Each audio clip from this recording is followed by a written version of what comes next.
Okay, right then. So,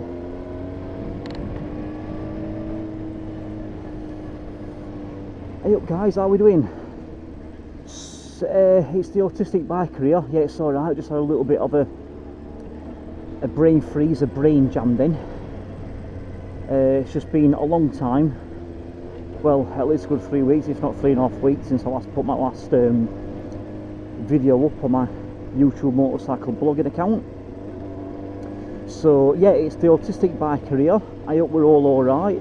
I would say, oh god, it's a good day, isn't it? Look at day, but obviously that'd be lying, it's not. It's wet, miserable, but it could be worse. It could actually be raining, but it's not. It's been raining, but it's not raining at this moment in time, so yeah, we're alright, aren't we? So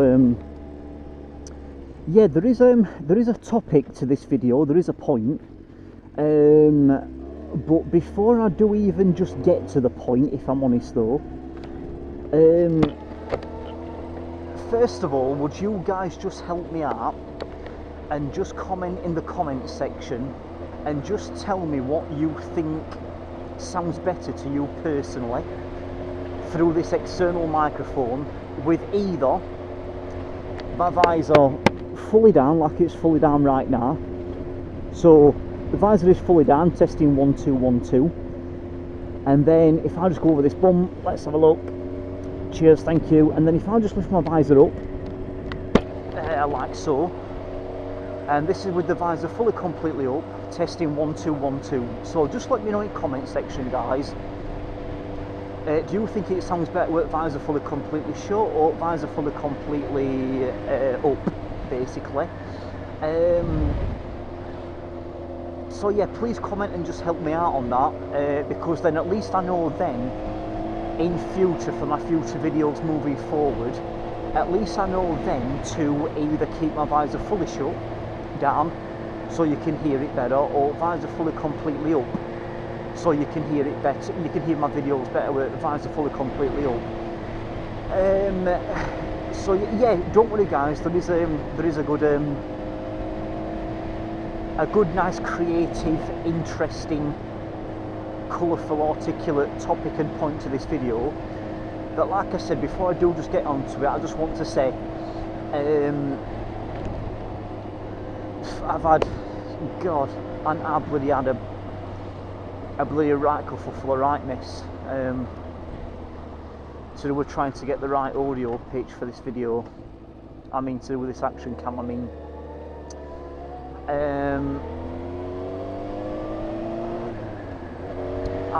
I was using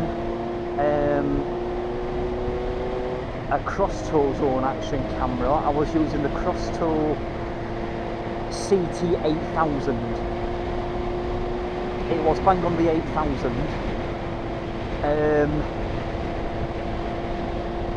But the only problem with that is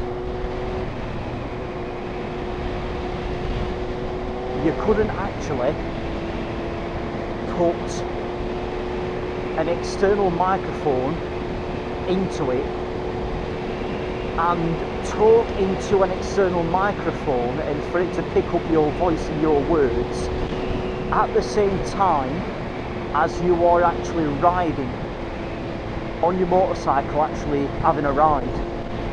So what I had to do is, I know I've already put this on my last recent video, but just to go into it a tiny bit, it was a case of I had to get back home. Visor's fully down now, just to let you know. I had to get back home, and what I had to do is, I had to, what I call, double my workload by doing a separate piece, a separate audio recorded piece of basically what you call a voiceover, and then I had to put that separate voiceover audio recorded piece over my actual recorded ride, what I'd actually video captured out there on the road, on the Queen's Highway, sorry. And it was really bugging me and going through me. It weren't, but don't get me wrong, don't don't get me wrong at all, it weren't the fact that I had to double my workload, as I put it, that were really bugging me and going through me. Visor's fully up now, so just keep on listening out for it, guys. You know the difference, and just let me know and help me out if you can. Yeah, it weren't the fact that I had to be doubling my workload that were really bugging me and bothering me. It was sort of like more of like a principal issue. It was the fact that because I wasn't actually talking at the same time as I was actually riding, it wasn't really proper for me. It wasn't really the proper way of being a motorcycle blogger. Don't get me wrong, I do believe that it's more of like a professional way of doing a motorcycle like vlogging video. For if you were to do like a separate voiceover and put that separate audio voiceover clip over an actual ride that your video capturing.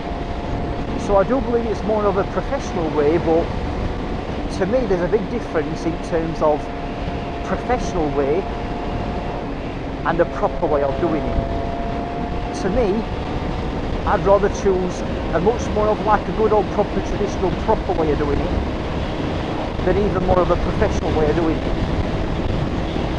So what I'm saying to you guys is, to me it weren't a proper way. Do you know what I mean? So but hopefully all that is sorted now, hopefully. And what I'm using now is I'm actually using one of Drift's own. I've got one of Drift's own Innovations cameras. It's a Drift Innovation Ghost. It's a Ghost series, and it's called the XL. So I've got the Drift Ghost XL, and that enables you to use an external microphone plugged into it, so you can actually say whatever is on your mind, whatever you want to say, whatever you want to air off your chest and get out there as you're actually riding. Basically, Drift Innovations' action cams are basically action cams that have actually been specifically made for motorcycle vlogging, for that reason and for that reason only. They're a lot more specific. They've been a lot more specifically made in order for a motorcyclist to become a motorcycle vlogger, and doing it in that sort of like much more better proper way. Do you know what I mean? So that's what I'm doing.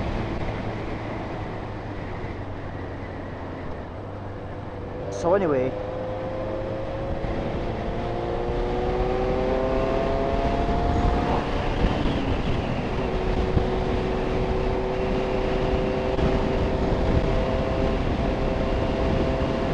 this is as well, guys, the best that it is going to sound, by the way, because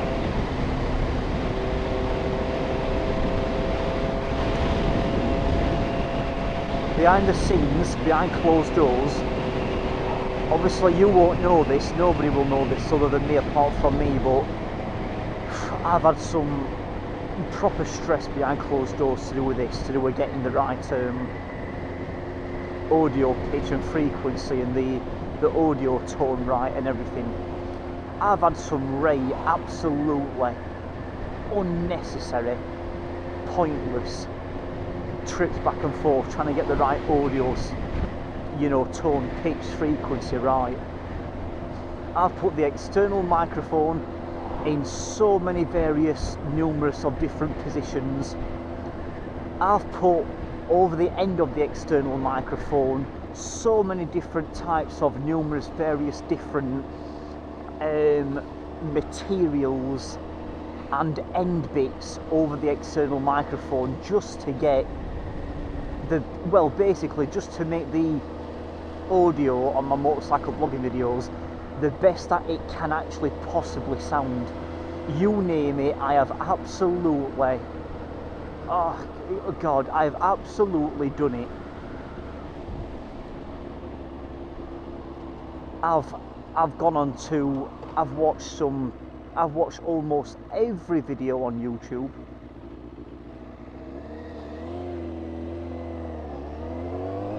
To do with what materials and end bits they recommend on the external microphone, you know, sort of like a windshield, a wind blocker, to try and reduce the wind noise, the air noise from gushing and swirling and, you know, gushing and gashing and swirling in and hitting your external microphone the best you can.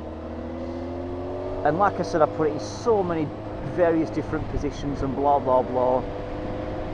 This is just now honestly the best that it is just going to be. Over the end of the external microphone,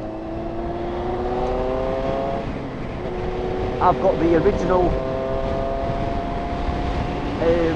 fabricated bauble end piece that goes over in the external microphone, that even actually came in the box with the Drift Ghost XL. Right, not only that, over the top of the external microphone, I've even actually got this, I've gone out and I've bought this windproof / windshield, like scientifically made fabric that goes over the end of the external microphone, that is apparently supposedly meant to be windproof and a windshield, you know, a wind blocker basically.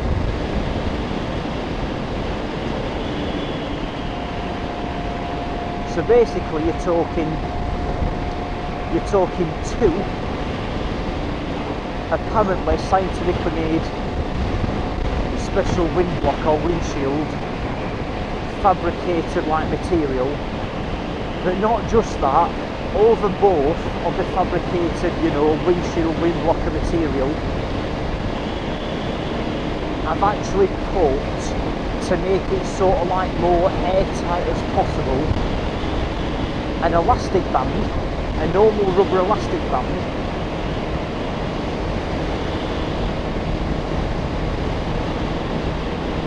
and also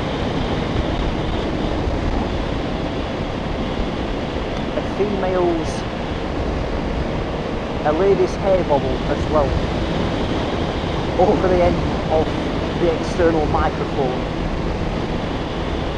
And the idea of my train of thought were is to keep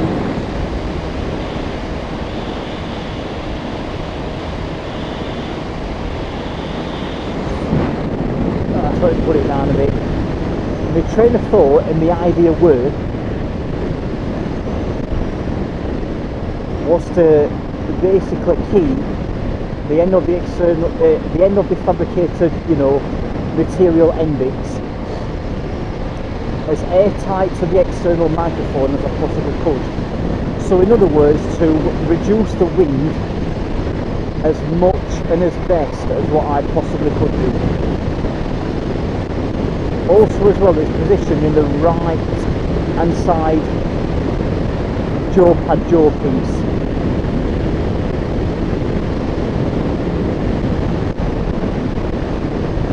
Of my, basically of inside of every motorcycle helmet you've got like a jaw pad, haven't you? A protective padded jaw piece, a protective padded, you know, cheek pad basically, a cheek pad, a jaw pad piece. So it's in the most sort of like away from wind and away from air as possible position, ain't it, to be fair? So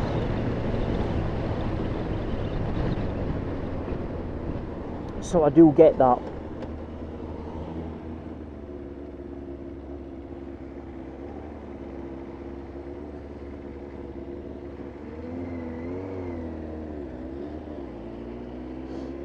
So yeah, so the visor's fully down at the minute, guys. Remember, just keep on listening out for me and just keep on help me out if you can, and just keep on letting me know and letting me know.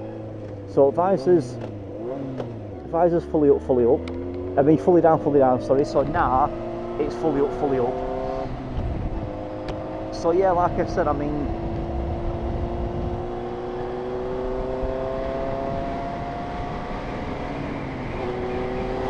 I do know that motorcycle helmets as well, guys, can make that whole world of difference.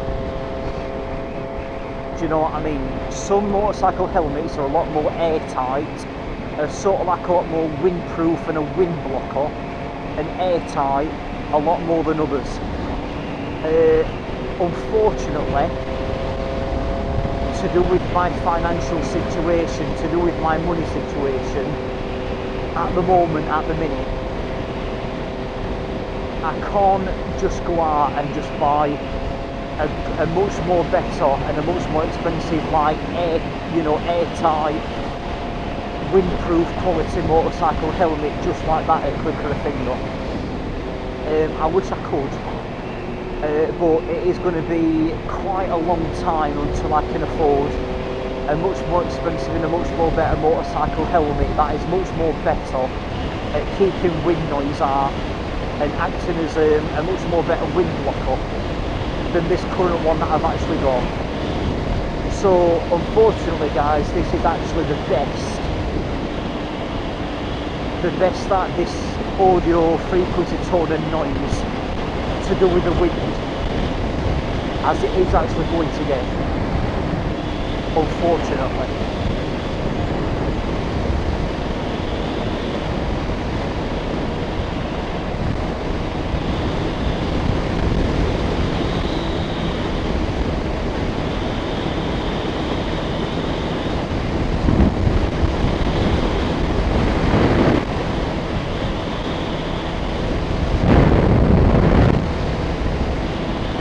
So yeah, that's it basically. So remember me saying right at the beginning of this video,